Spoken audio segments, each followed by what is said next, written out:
Good morning. Again, in the rabbinical tradition of Jesus and the wise rabbis, I'm going to be seated for today's teaching. I'll call your attention to our centering words, which come from Rumi and Hafiz, Sufi mystics. Let's settle in if we can and open our hearts to the message and to these words and to the music that will touch our hearts and perhaps heal us a little bit today. From Rumi, come out of the circle of time and into the circle of love. Do not look back, he reminds us. No one knows how the world ever began. Do not fear the future. Nothing lasts forever. If you dwell on the past or future, you will miss the moment. And then Hafiz asks us about laughter. What is this precious love and laughter budding in our hearts? Is it the glorious sound of a soul waking up? Scripture comes today from Ecclesiastes chapters 1 and 2, selected verses. Vanity of vanities, says the teacher. Vanity of vanities, all is vanity. I, the teacher, when king over Israel in Jerusalem, applied my mind to seek and to search out by wisdom all that is done under heaven. It is an unhappy business that God has given to human beings to be busy with. I saw all the deeds that are done under the sun, and see, all is vanity and a chasing after wind. I hated all my toil in which I had toiled under the sun, seeing that I must leave it to those who come after me. And who knows whether they will be wise or foolish? Yet they will be master of all for which I toiled and used my wisdom under the sun. You see, this is also vanity. So I turned and I gave my heart up to despair concerning all the toil of my labors under the sun. Because sometimes one who has toiled with wisdom and knowledge and skill must leave all to be enjoyed by another who did not toil for it. This also is vanity and a great evil. What do mortals get from all the toil and strain with which they toil under the sun? For all their days are full of pain, and their work is a vexation. Even at night, their minds do not rest. This also is vanity. What a difficult time it has been watching the news of 2 senseless mass shootings in the last 14 hours. I'm going to invite us to pause now for a moment of silence for the victims, their families, their communities. They're in El Paso and in Dayton, Ohio. But as we drop into our sadness, let us also ask for ways to channel our sadness and our rage into action. Will you join me?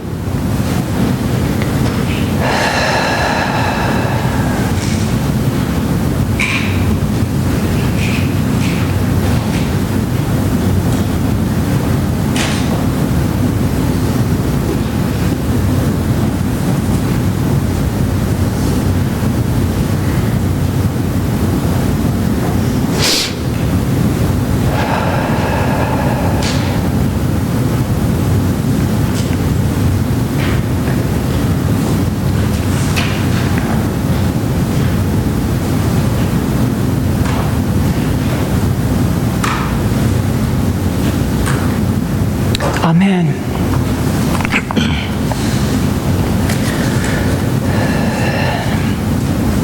The text today from Ecclesiastes is challenging to read and probably difficult to hear.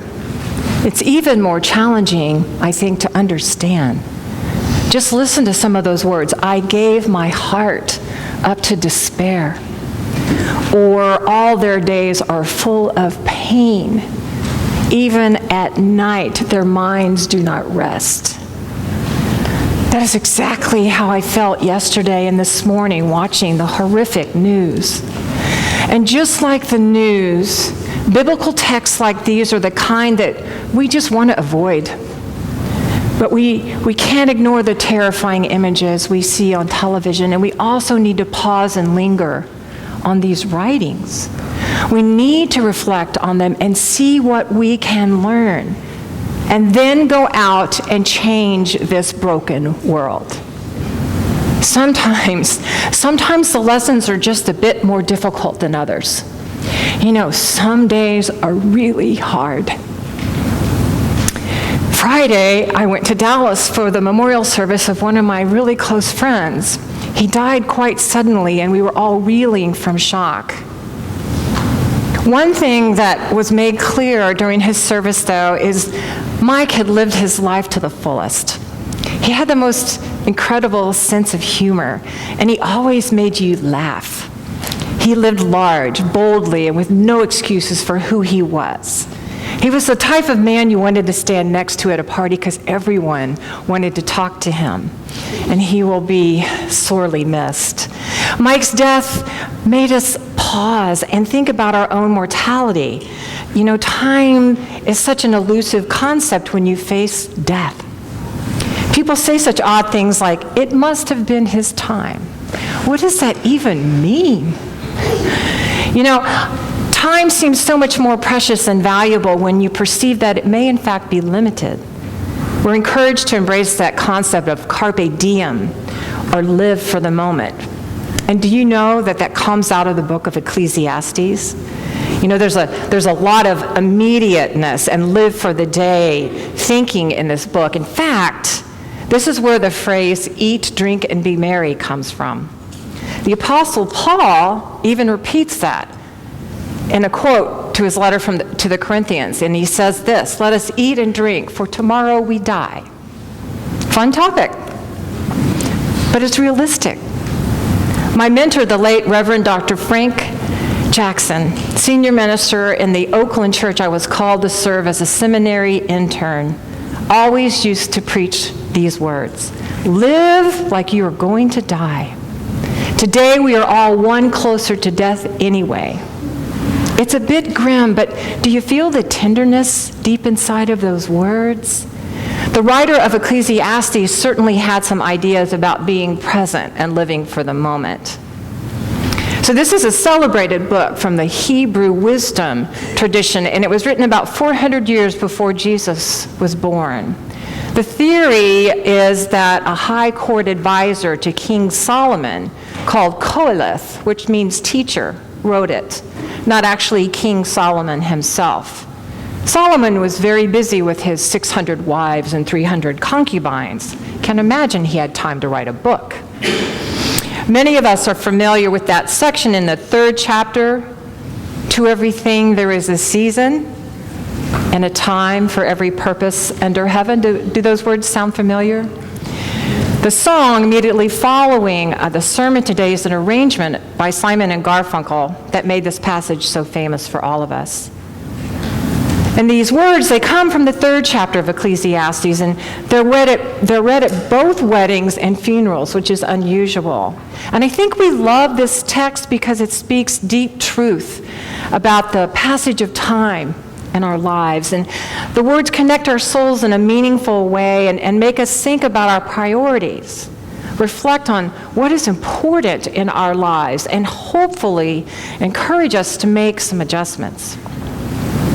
However, the text today from chapters 1 and 2, well, it's a little less popular. As we can tell from the reading, Qoheleth did not have a positive outlook on life. In fact, he suggests everything in life is rather meaningless and futile. Now, this is not the most uplifting book, but there's something about these writings that calls us to examine our lives, our assumptions, our illusions, our priorities. Ecclesiastes was written in this very obscure form of the ancient Hebrew language, and it's one of the most difficult books to translate.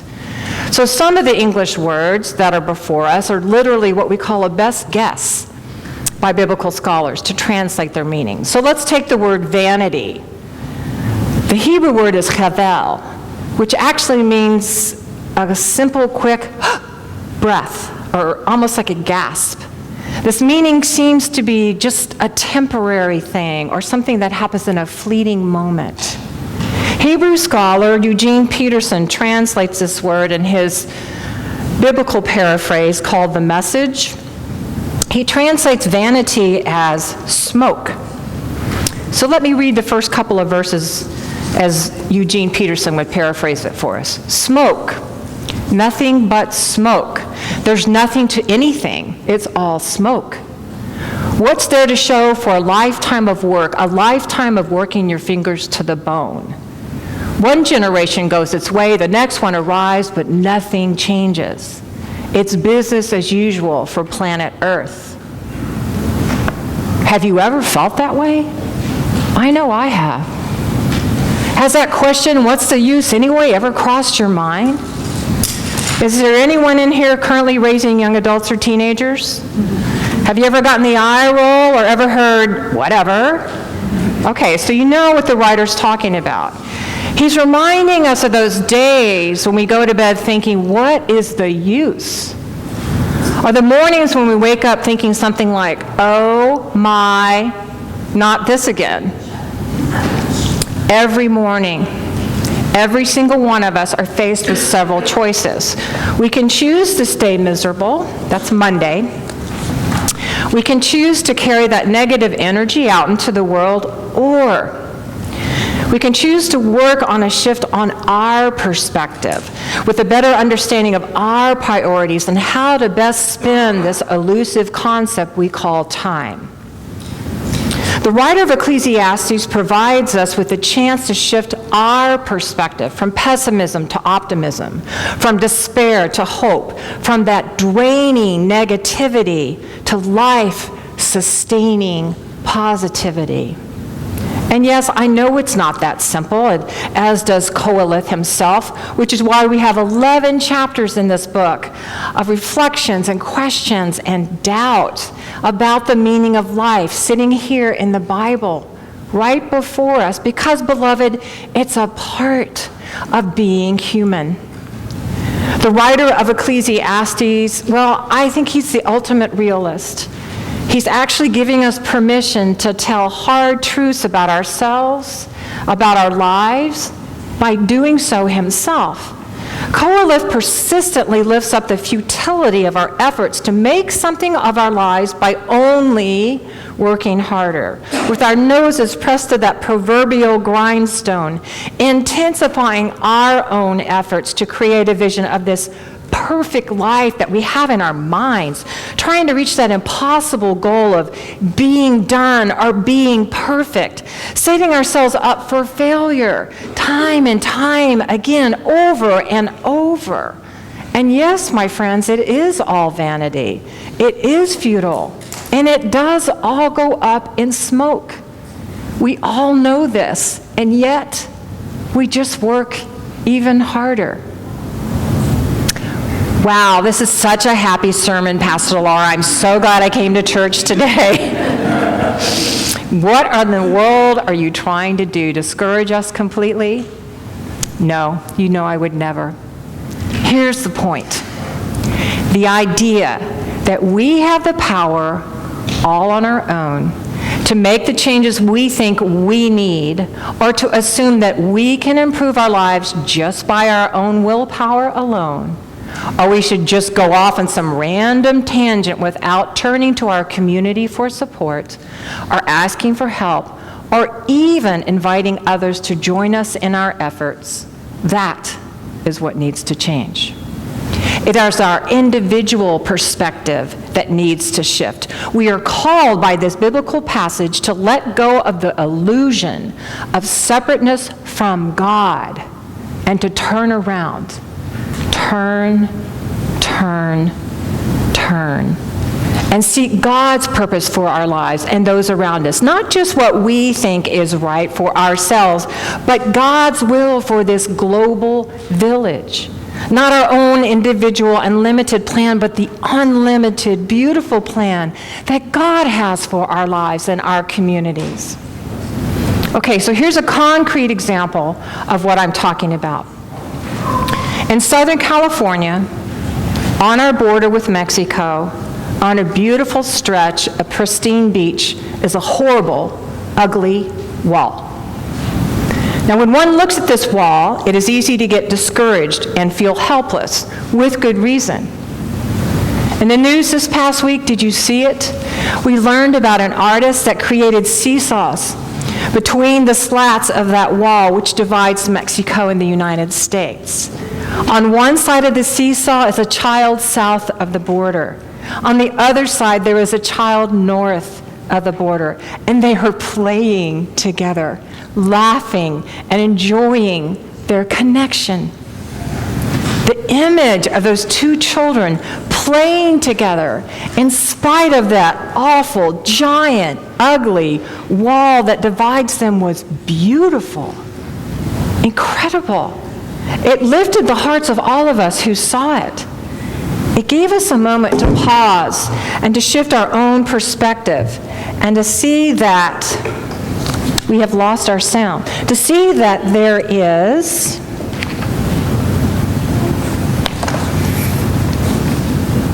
hope in many places that seem hopeless, and that children can and will play together, even in the worst of circumstances. There's a beautiful lesson there.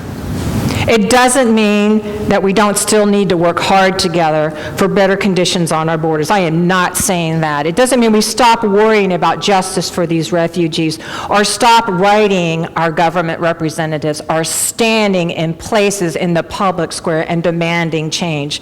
It does mean that just for a moment, we can see the possibilities that artists and music and children can bring to a terrible situation and remind all of us of our deep connection as human beings.